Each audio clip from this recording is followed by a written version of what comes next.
selected points so as to allow more time for questions from the audience. We bring you now excerpts of the Prime Minister's address and the question and answer session that followed. Ladies and gentlemen, the Prime Minister.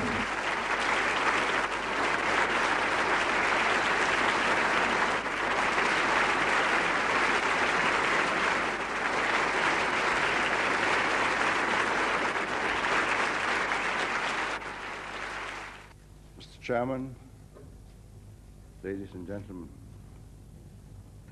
Singapore has been undergoing its own generation change, both in the leadership and in the electorate.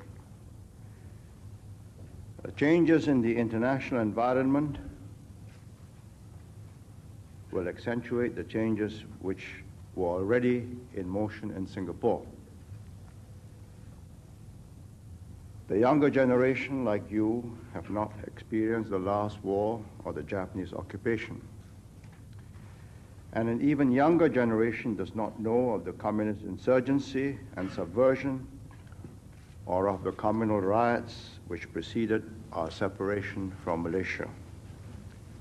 In other words, Singapore has a generation with a different view of the future because it has a different understanding of the past and therefore of the world. Yet, despite this change, I believe there will be continuity in most major policies because policies must meet the special needs and problems of Singapore. Its smallness and its geographic relationship vis-à-vis Malaysia and Indonesia. As Napoleon said, states follow the policy of their geography. I may add as an aside that states also have to follow the logic of their demography. However, there has been a change for the better. Both Malaysia and Indonesia have decided to change their economic orientation and to plug into the international grid of free market economies. And Johor and Batam want to plug into Singapore, which can help them plug into this international grid. Now there's an expectation of change when Goh Chok Tong takes over in November. In a number of articles and interviews in foreign newspapers, which were reproduced in Singapore, Goh Chok Tong has reaffirmed his consultative style of government, his consensus seeking, and a looser rein in government. In fact, the style of government has been changing gradually after the general elections in 1984 and markedly after the general elections in 1988. No two persons are exactly the same, not even identical twins, if they've been brought up separately. The largest single difference in style between Goh Chok Tong and me, however, will not be because of differences in temperament or character, but because of his commitment to team leadership. He consults all relevant ministers and other key parties affected before he takes major decisions. On major policy changes, he encourages his ministers to sound out their GPCs and other backbenchers. This means more time is needed for decisions, but it has the advantage that the decisions are composite ones because different interests have been accommodated. However, it increases lobbying since interested parties know and have time to work on ministers and MPs because they know that Goh Chok Tong will consult the other ministers and even affected MPs. But whatever the style, all leaders face this key problem: how to ensure that their final decisions are respected, accepted, and implemented. In an unsettled or revolutionary situation, a leader has got to be both a nice guy and a tough guy, or he wouldn't survive. President Theodore Roosevelt said in 1901 about leaders, "Speak softly and carry a big stick." In tranquil times, leaders have the choice to speak softly and let the people around them, ministers and aides, carry the big stick. For instance, the Tunku always spoke softly. But people took his words seriously because they knew that behind him were Tun Razak, Minister of Defense, and Tun Ismail, Minister for Home Affairs. And each carried a big stick on behalf of the Tunku. President Suharto speaks even more softly than the Tunku. But whoever meets him cannot doubt the strength in the man. Behind the gentle, smiling appearance is or are decisiveness and determination. And it's not necessary for him to carry the big stick because his key ministers and his armed forces chief do not allow the president's rulings to be flouted. Dr. Mahathir is strong in a different way. From time to time, he deliberately chooses to speak a little louder. And his political opponents have discovered that he wields the stick like a silat master. My point is, whatever the style of leadership, the big stick is necessary to ensure that the rulings of the leader are observed. Because the big stick was not used on the first group of coup leaders in the Philippines, you remember they were let off with 40 push-ups. There has been 5 further coup attempts against Mrs. Aquino. She speaks firmly and even sternly when the occasion called for it, as during the coup attempts. But coup leaders, the coup plotters, do not believe that any of those around her carries a stick big enough to really hurt them. And because they have no fear of the big stick, there is the danger of another coup. My point is, no leader can be a softie and hope to survive. Singaporeans have known Goh Chok Tong for 14 years, since 1976 when he was first elected. He has still to set his style, but my guess is he'll be more like President Suharto than Dr. Mahathir.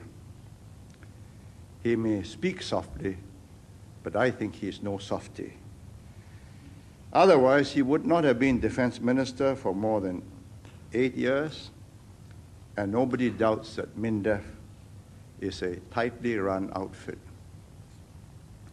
Nor would he have won the support of other members of his team, which includes several who I know are dexterous in the use of the stick. I was encouraged to see how calmly Goh Chok Tong and his team, I'll use the phrase the team after this for the sake of brevity, I mean Goh Chok Tong and his team because he emphasizes teamwork. This team took the flak over the 1987 arrests of the Marxist conspirators and the 1988 rearrests of several of them. You remember the foreign press and human rights groups were all baying for blood. Had they softened under pressure, Singapore would have been a different place. Of course, at that time, many thought that I was the man behind it. They were wrong. Goh Chok Tong and his team had decided on these detentions. It was also the team that decided to restrict the circulation of the Asian Wall Street Journal and the Far Eastern Economic Review and Asia Week for interfering in Singapore's domestic politics. And they wrote and approved, not I, they wrote and approved most of the letters to the foreign press and made their stand clear in public speeches. The team has shown guts in tackling tough, sensitive, and potentially vote-losing issues. They tackled them because the problems were critical for our survival. I've made a list of them. It's an impressive one. The most, I'll issue it in an appendix, which I hope you'll read in the papers tomorrow. But I think their boldest and the most productive decision was the decision to the decision to reduce pay through a cut of 15% in employer CPF contribution in 1985, accompanied by wage restraint. Let me explain. The easier way, which they eschewed, was to let the Singapore dollar float downwards. This depreciation would have reduced wages without the need to get workers and unions to agree. That was what many people were suggesting, including some academics from the NUS. But then there would have been problems because workers would find their spending power reduced and the value of the CPF savings depreciated. Instead, the team took 6 months persuading workers and unions to accept the pay cuts to make Singapore internationally competitive again. And because it was the right medicine and taken straight, our economic recovery has been solid and high growth is continuing.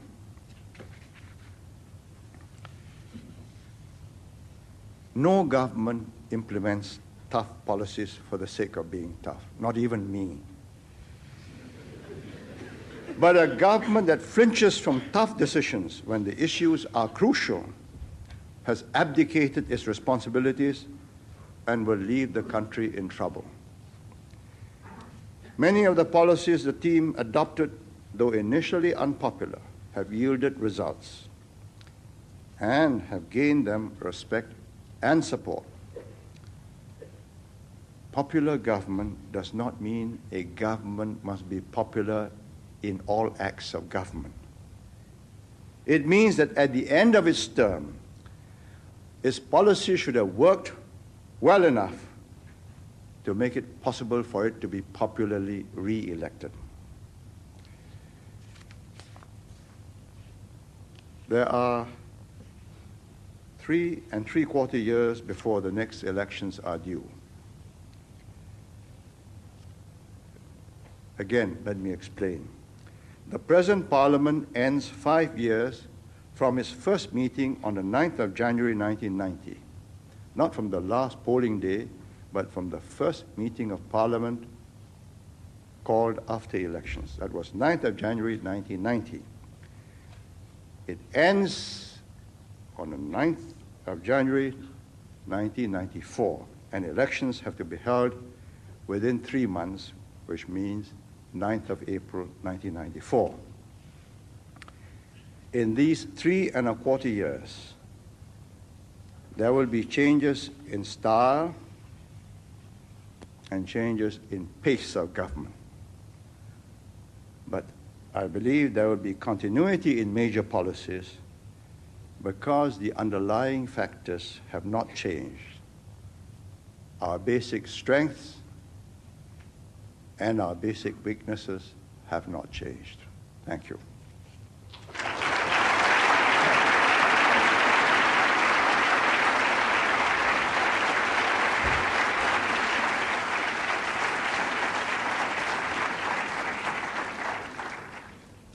Thank you, Prime Minister, sir. Can we have the first question now? The gentleman over there. My name is Ko Chai Kiet. I'm from Science first year. I would like to have a question with Mr. Lee, please. Mr. Lee, sir, will Singapore be a more open society with greater freedom of press and expression?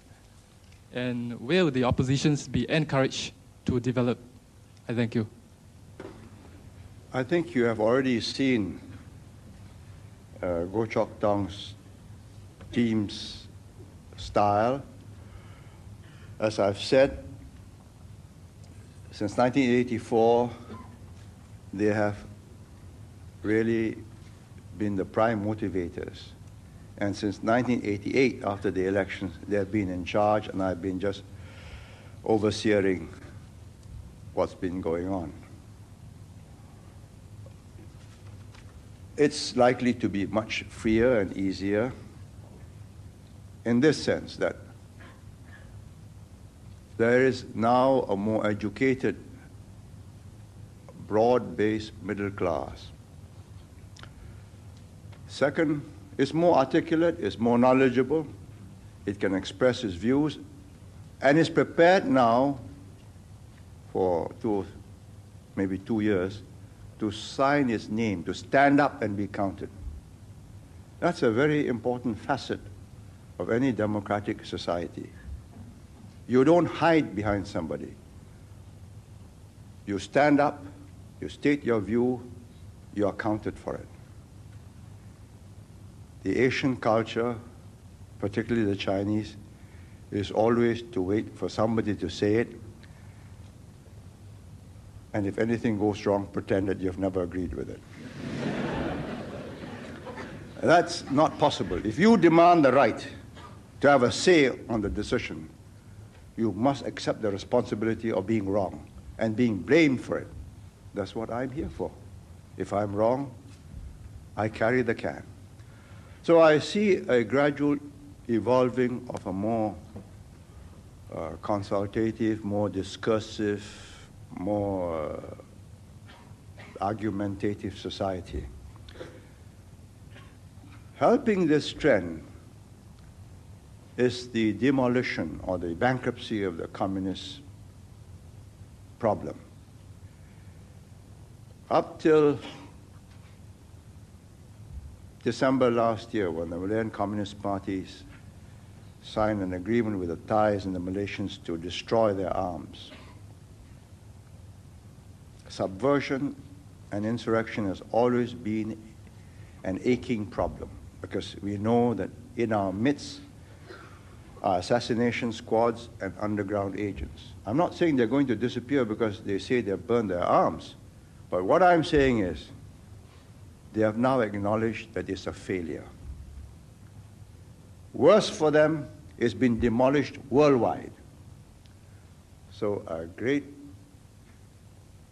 problem has been removed.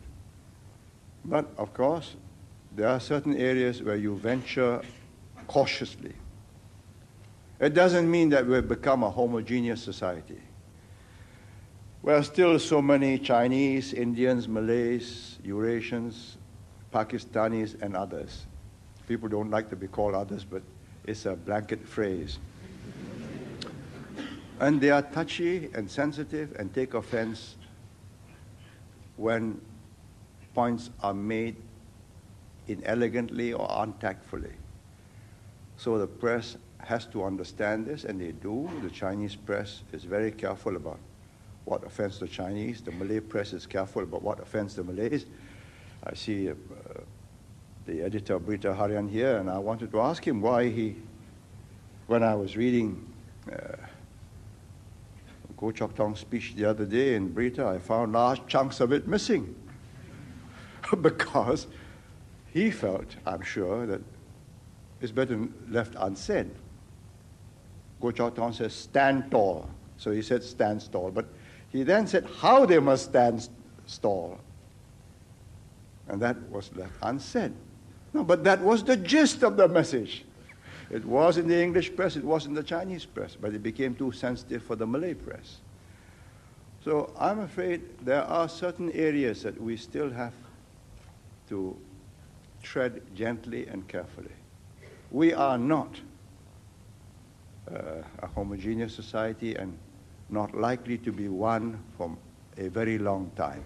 But we can gradually desensitize issues or areas which were hypersensitive. So the answer is yes, I think it'll be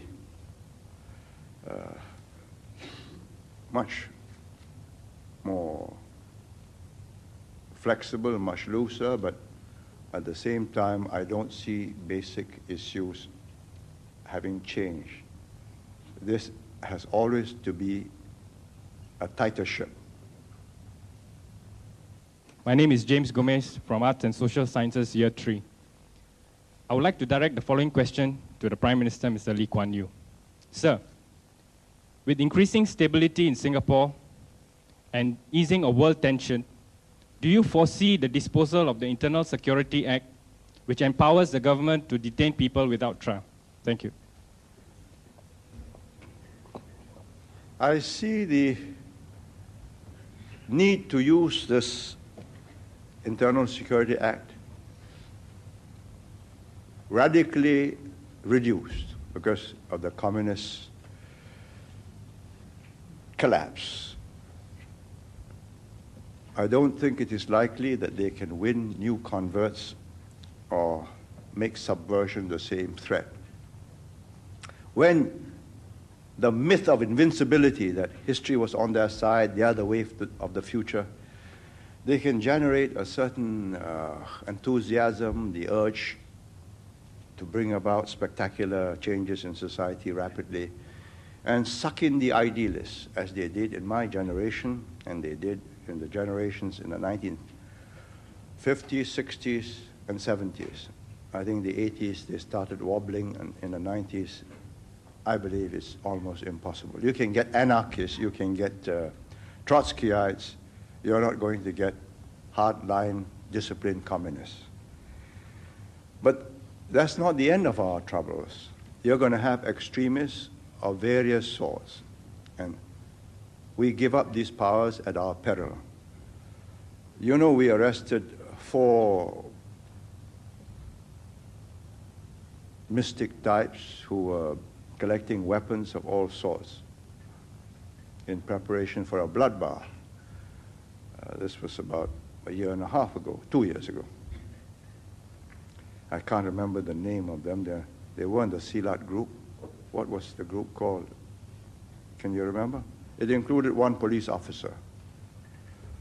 You're going to have this recurring from time to time. People who, fortunately, they are fringe groups. You leave them, they become mainline groups. That's the lesson of Sri Lanka. Every time I read about Sri Lanka, I ask myself, could they not have stopped it before it got to this stage? Because at this stage, it's not stoppable. Jaffna Tamils versus Sinhalese. They have been on the same island for 2,000 years, different parts of it. Jaffna Tamils in the northeast, Sinhalese in the south. The British brought them together. Railroads, communications, recruitment of the civil service by competitive examinations, and the Jaffna Tamils came south and took up many of the civil service jobs. Then came the rivalries after independence, switched from English to Sinhalese as the official language in order to exclude the Jaffna Tamils from the civil service, and so on and so on and so on. In reaction, the Jaffna Tamils organized for federal separateness. Eventually, they got nowhere.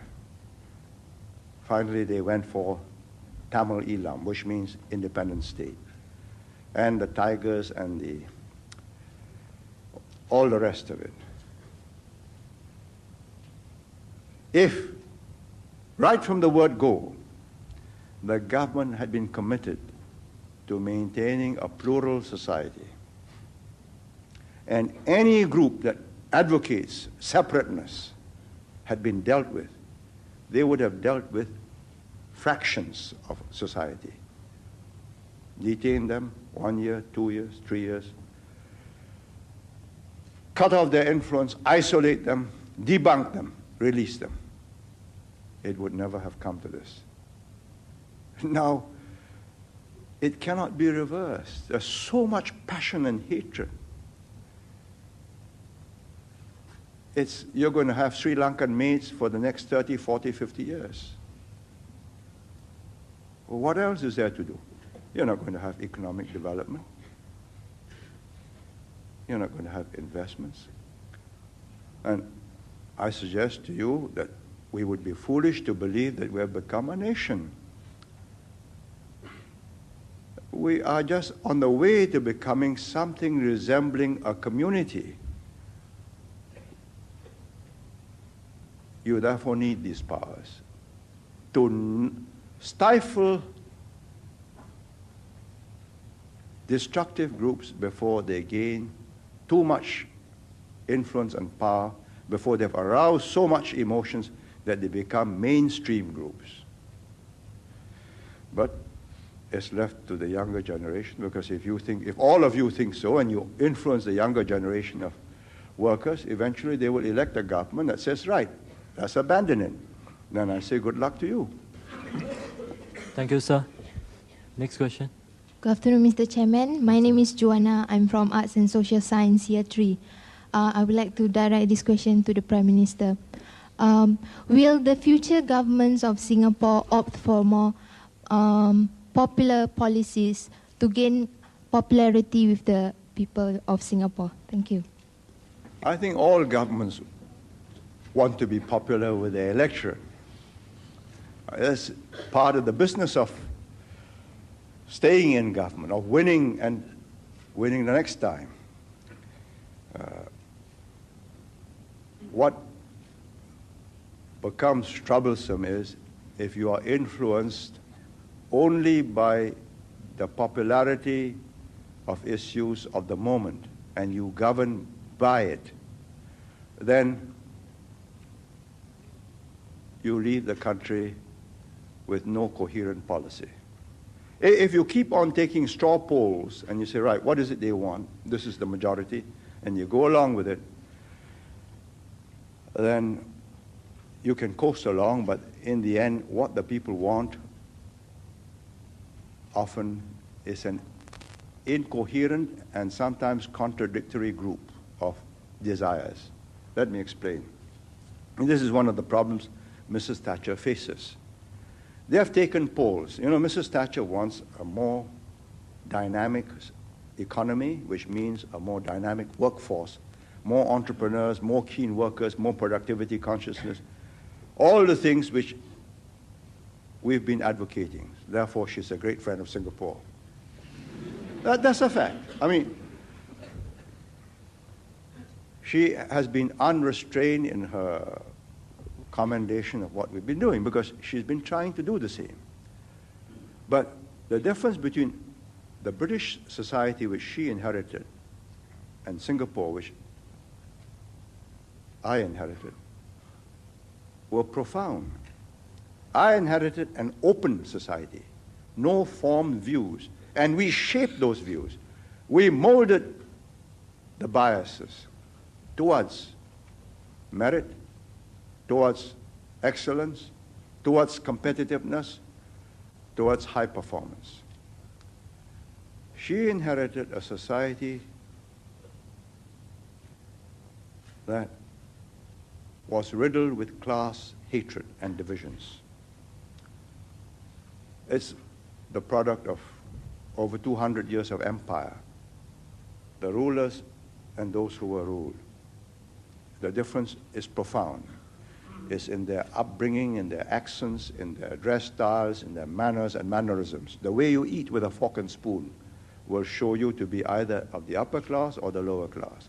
And tremendous underlying resentments. She's been trying to demolish that.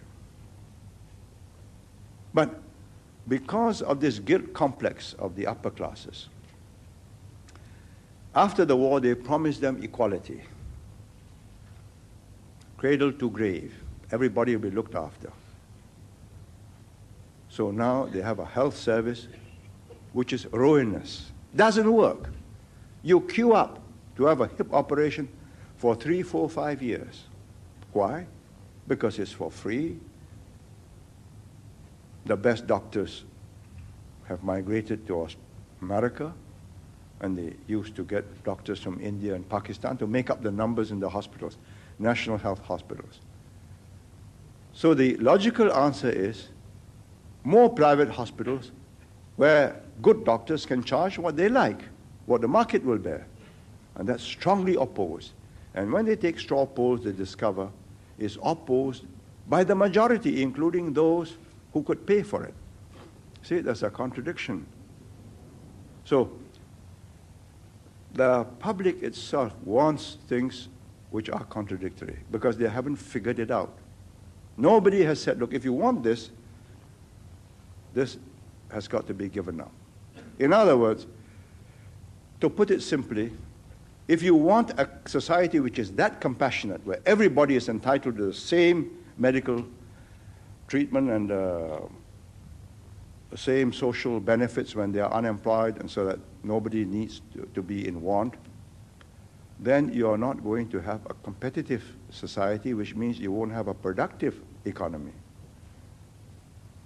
So I believe what you're going to have, I don't know how it will actually work out, you're going to have a lot of proposals presented in a popular form. Then when you look closely at it, you'll find that in fact, basic objectives are still achieved. You see, it's like this quota system. This is the car quota. This is the result of a long, prolonged discussion, debate, arguments, all sorts of proposals put up. But at the end of the day, if you look at the fine print, what does it mean? It means that regardless of the rise in incomes, whether it's 8% per annum or 6% per annum, the car population will rise at the rate of 2.5 to 3, at the most 3.5% per annum. So you see the pressures that will build up. The way I solved it was simple. I put it all at the front end. Big hefty sum, you can overcome that hurdle, you have your car. ARF, and up to 175%, and I would have gone on to 250%. They tried fine-tuning. You know, since they took over in 1984, and especially after 88, they said, let's have user fees. So through user fees, you may be able to increase it by another 5–10% of total cars. I concede that theoretically, that's possible. And if you get the electronic road pricing, you might be able to increase it to about another 10–15% of total car population. But at the end of the day, you either restrict it or you have a logjam. That's a choice you have to make. And their skill will be in convincing you that they have done everything possible to accommodate everybody, but that eventually the desires of different groups conflict, and some groups have to go without. I'm Agnes Tan, third-year law student. My question is, would the Prime Minister, sir, care to comment on the necessity of a national referendum with regards to the elected presidency issue? Thank you.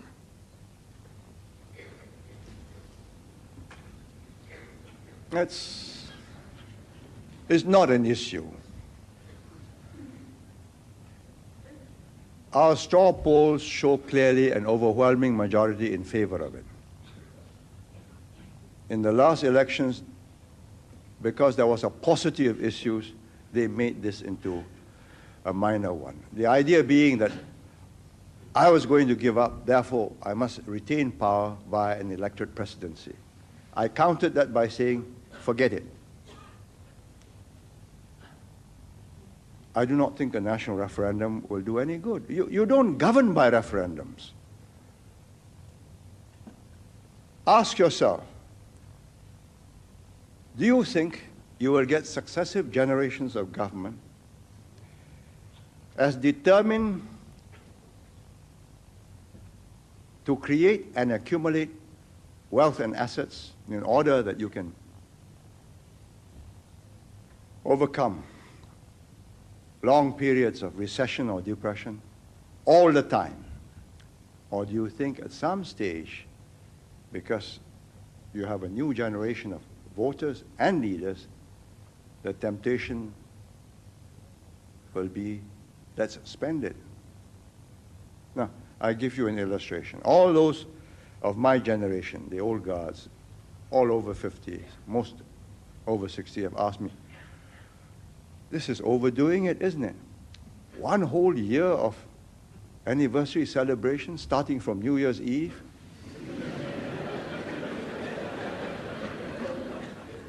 That New Year's Eve bash at the new stadium cost $4.5 million. $2 million went to an American consultant group called Janus or Jansen or some such name, and they taught SBC how to present it. You know, all glitzy, and it's showbiz. And on has been going on. Every day something is going on. The older generation just is out of tune with this. So they say, oh, what's going on? I mean, at the rate we are going, we're going to be poor.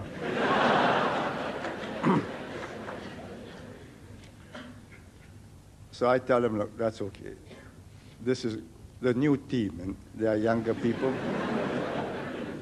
And no young man of 30 or 35 or 40 have asked me this question, so they obviously think it's the natural thing to do.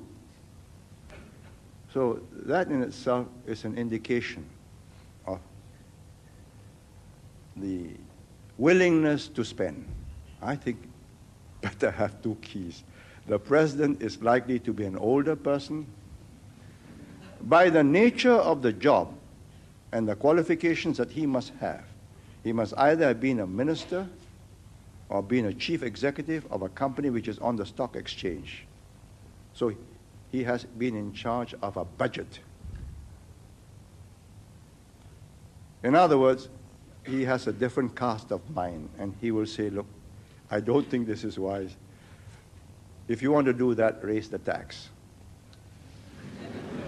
You want to put that to a referendum? I'm Goh Sun Huat from Arts and Social Sciences, Year 3. Mr. Chairman, I have a question for the Prime Minister. Does the Prime Minister foresee a decline in religious tolerance in the near future in Singapore? I do not foresee. I have already seen.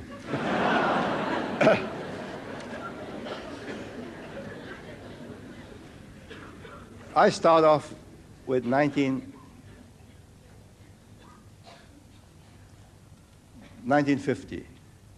45, I was too young, too busy with my own career. I came back and started practice in 1950. Religion was not an issue. But then, you see, Islam had not gone through a resurgent phase. India had got independence, and a secular generation of leaders were in charge, Nehru. In Ceylon, you had a very westernized elite that took over.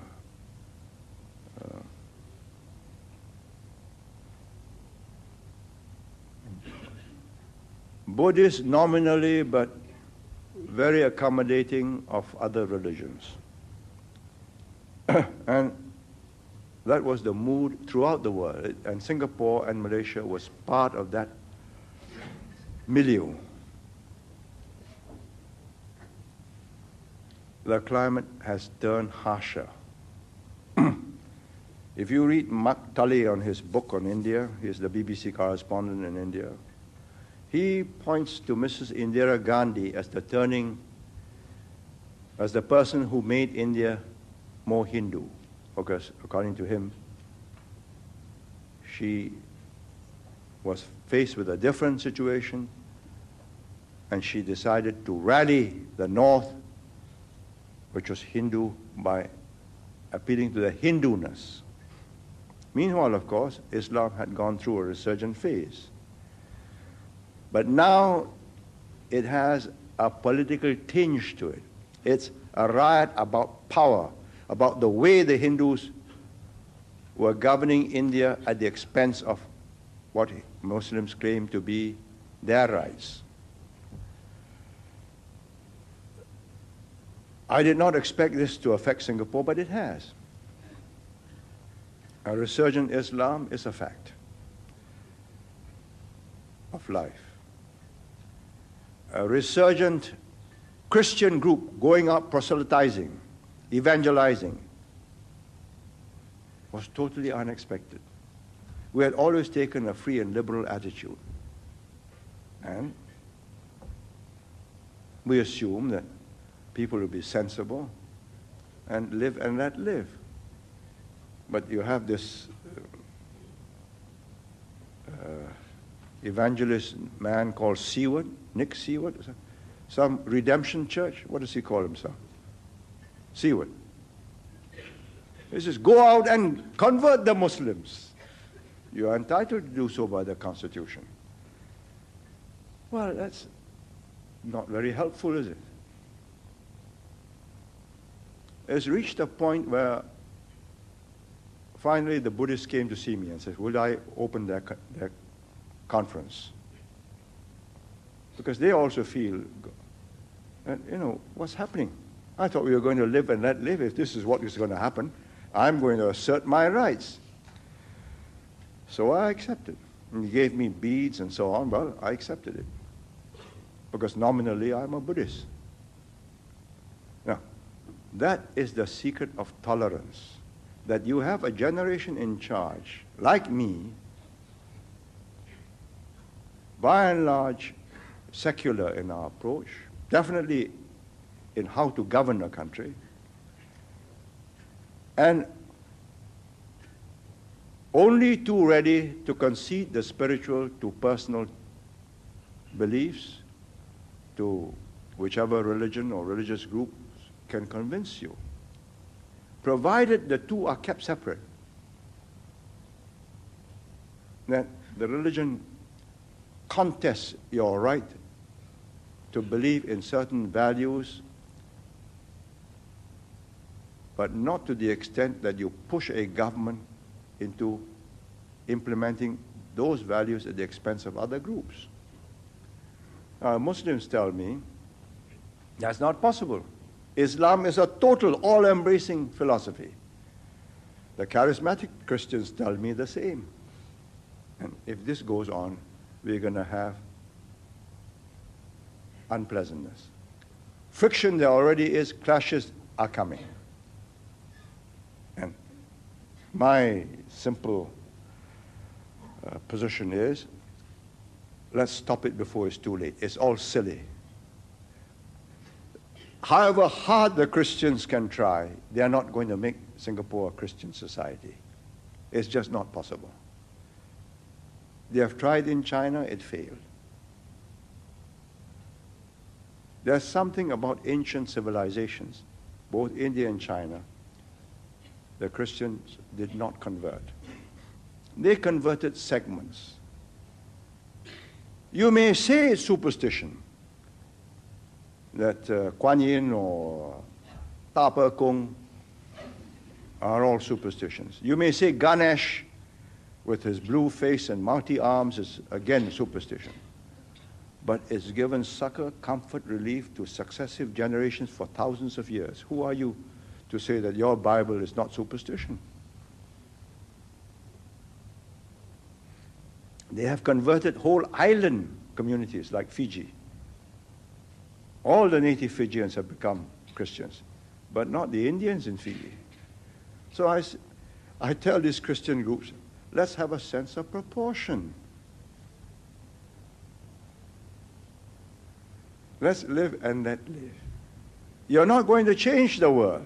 Maybe you change a few individuals for a very brief period of time, maybe a few years he gets excited and he's seen the light. But he's got He's got to live. And you look at the Europeans. They were the earliest Christian nations. They're not excited. Their churches are being deconsecrated and becoming bingo halls. So, why do we need to be excited? But we are going through that phase, and I think sensible, sensitive, but firm government will ride this patch. Soft government, trying to accommodate everybody, will lead to big mischief. My name is Lau Yiling, and I'm a first-year Arts and Social Science student. I would like to direct this question to the Prime Minister. Amidst the wealth of successes and achievements which the Prime Minister and his government has made possible for Singapore, which of these achievements, on looking back, gives him the greatest satisfaction as he passes on the government to the new team in November this year? Thank you. That's a very unproductive question to answer. What's done has been done. What has failed cannot be retrieved or can be attempted again some other time. What really is the acid test, which we will not know for some years, is have we been able to institutionalize the way Singapore has worked successfully in such a way that a less Spartan and determined group of men can still work it. And I hope we have succeeded there, because if we have failed first in institutionalizing many of the things we have done, creating not only the hardware but the software, the training programs that produce the civil servants, that produce the ethos of a competitive but a clean market, which is what I hope the Singapore Stock Exchange and our financial houses will be. If we have succeeded there, have we also succeeded in creating the institutions which will produce the men and women who will man these institutions and make them function the way it used to function and improve on it? But most important of all, have we put into place a government that can ensure that this success goes on and does not peter out? If you ask me what I'm proud of, I say I'm proud of the fact that we have survived, because many people thought we were going to collapse. And I had my own reservations. We created a new way of life for Singapore. For 1819 to 1965, we existed as part of the Malaysian whole. From 1965 till today, we have carved out a different hinterland. The world is our hinterland. We made ourselves relevant to the world. We expected the Malaysians to do what the Indonesians had already done, cut us off. And we had to find a new way of life. And I think that was done, and therefore a success. But that's only half the story. It requires a group of men and institutions to produce successive, more changes, more innovations, more adaptations to fit Singapore to a fast-changing world. The world has never seen a period of greater technological change. It's phenomenal, the way people can travel all over the world, make arrangements in Singapore, pick up your phone, ring up somebody in Frankfurt and says, right, I'll meet you in Paris. It's a different world. And more such changes will take place. Therefore, you need a lively group of men with the agility, with the imagination to seize their chances, like we seized our chances. Everybody today assumes, yes, of course, we are a great, important international junction for aircraft and ships. Are we? We made it an international junction. If you look at the geography, ships, yes, we have to be the point at which you pass from the Indian Ocean to the South China Sea, but not aircraft. If you're going northwards from Europe to Asia, you go through Bangkok. If you're going southwards to Australasia and later on to South America, you can choose either Kuala Lumpur or Jakarta. Why Singapore? We made it a junction. We wrote off in Paya Lebar in 1981, when we shifted to Changi, some $800 million worth of investments for the RSAF. You know, it's like two peas in a can. All we have is one little squadron, and they inherited this big airport. And we had to sink $1 to $2 billion to reclaim land, build the first runway, extend the old RAF runway, build a new runway. The old RAF runway became the slipway, or whatever they call it. New buildings. But we preempted, and we have the best airport with the two best runways in Southeast Asia. It's man-created. It's what comes under competitiveness. You'll miss that. We are still stuck in Paya Lebar. We'll be like Heathrow.